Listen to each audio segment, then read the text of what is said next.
objective. Bomb acquired. Sniper!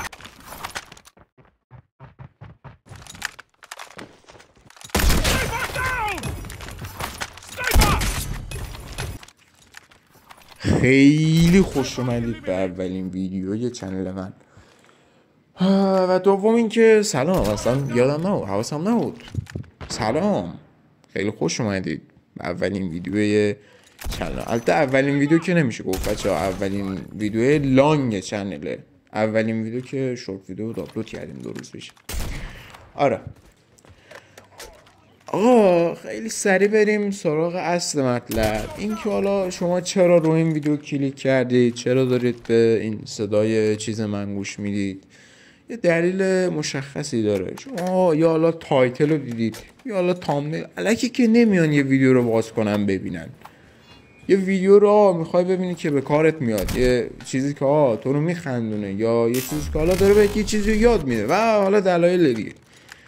من بچه‌ها تایتل و تامنیل این ویدیو رو زدم که بهترین اتچمنت HDR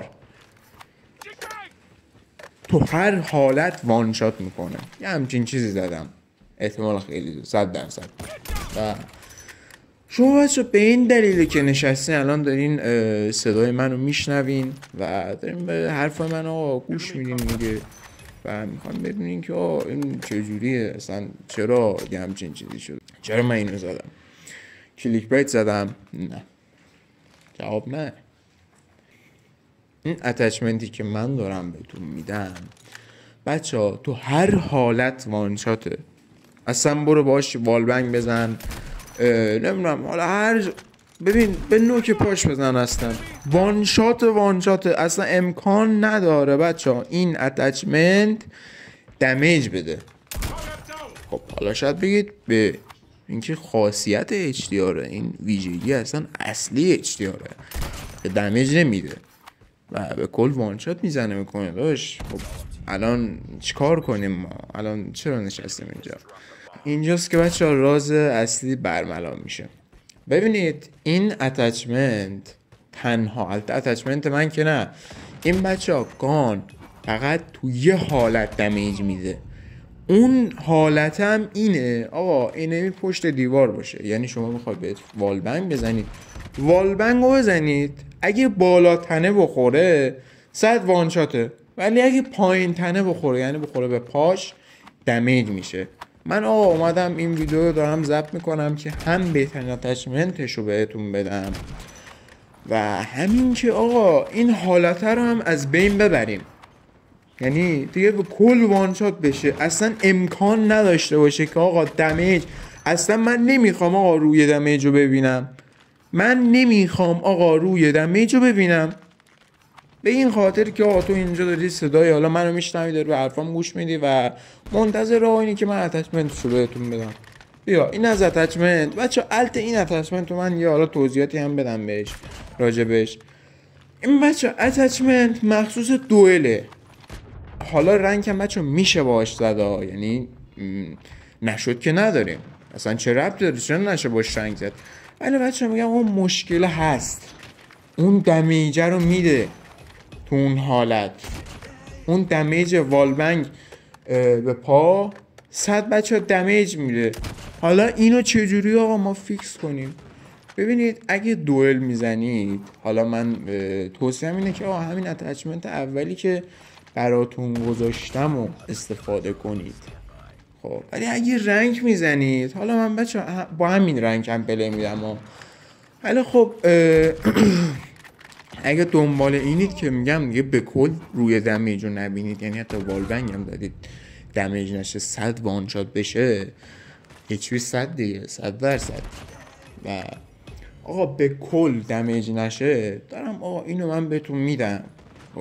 فقط کافی که پرک اینجا جابجا کنید شما و این اوکی میشه. یعنی دیگه دمیجی تو کارش نیست و خیلی راحت تر میتونید بچه باش پلی بدید. ولی حالا این یه معایبی هم داره که من اینجا میگم بچه ها نمیتونید خیلی سریعتر پلی بدید. یعنی اگه سبک بازیتون جوریه که اسپید دارید پلی میدید، یعنی سبک بازیتون سرعتیه، این بچه ها حالا شاید به کار شما نیاد، چون میدونید دیگه. حالا آقا یکم سویچگانش بچه ها یکم کنتر میشه. حالا اگه ببین یه لودر 3 تا بچه ها پرک، البته 4 تا شده این سیزن ها، اگه حالا یه وایل کارت اومده، اگه اشتباه نگم اسمش رو، میتونی بچه 4 تا پرک برده، چون 4 تا رو هم اینجا میذارم، لوداتش رو میذارم که بچه اونا رو بردارید. این هم بچه اوکی میشه، یعنی سویچگانتون هم بهتر میشه، کلا همه چیز آقا بهتر میشه دیگه. و شما میتونید آقا از این مینو اصلا ببینید لذت ببرید. این آقا حالا داداشمون همین آیه ورکافکاری که جلو منه داره جلوم پلی میده بچه، خودش همین HDR رو داره، یعنی همین اتچمنتی که من دارم و حالا دوستم از من برداشته دادم بهش و داره حالا عشقش هم میکنه دیگه. حالا این داشتمون هم با ما اومد رنگ و این سیزن لجن کرد. من بچه در از بتل پلیرم و حالا معمولا هر سیزن میام بچه لجن میکنم مولتی و بعد میرم بتل هم پلی میدم. و آقا سر همین دارم میگم، من همیشه خدا ببینید این اتچمنت، همین اتچمنت که بهتون دادم، اتچمنت اول، من آقا همیشه میرم با این رنگ همون لجن میکنم، یعنی امکان نداره برم با چیز دیگه رنگ همون لجن میکنم. همیشه بچه همین HDR بوده و خواهد بود 100%. دارید بچه اینجا تو دوئل هم میبینید بچه هیپ فایرش هم خیلی خوبن، یعنی خیلی بهترن نسبت. حالا بچه به هیپ فایر دیگه نمیرسه ولی خب دیگه یه همچین چیزای خاصی هم داره، یعنی داریم ما آقا از این مزیت HDR استفاده میکنیم. من حالا بچه هدف اصلیم هم از این ویدیو این بود که خیلی به این گان بی توجهی شده. حالا چه از یوتیوبر، اصلا بچه یوتیوبر ها میان یک گانی رو تبلیغ میکنن و ملت حالا میرن برمیدارن باش پلی میدن. به HDR بچه نامردی شده و من واسه همینه بچه اصلا اومدم اینجا هم که داری اینجا میبینید بچه اینجا دیگه اضافه است، اینجا رو دارم با زیلات پلی میدن و کنم آقا بخیال اینو بشیم. آره هدفم بچه، هدف اصلی من از ضبط این ویدیو این بود که من بیام این گانو در واقع بهتون نشون بدم و وقتی اونم حالا کمه بچه داره تموم میشه و من همینجا یه خداحافظی ازتون میکنم و مرسی که تا اینجا حالا بودید، تا اینجا گوش دادید، دمتون گرم و تا ویدیو بعدی فعلا بای.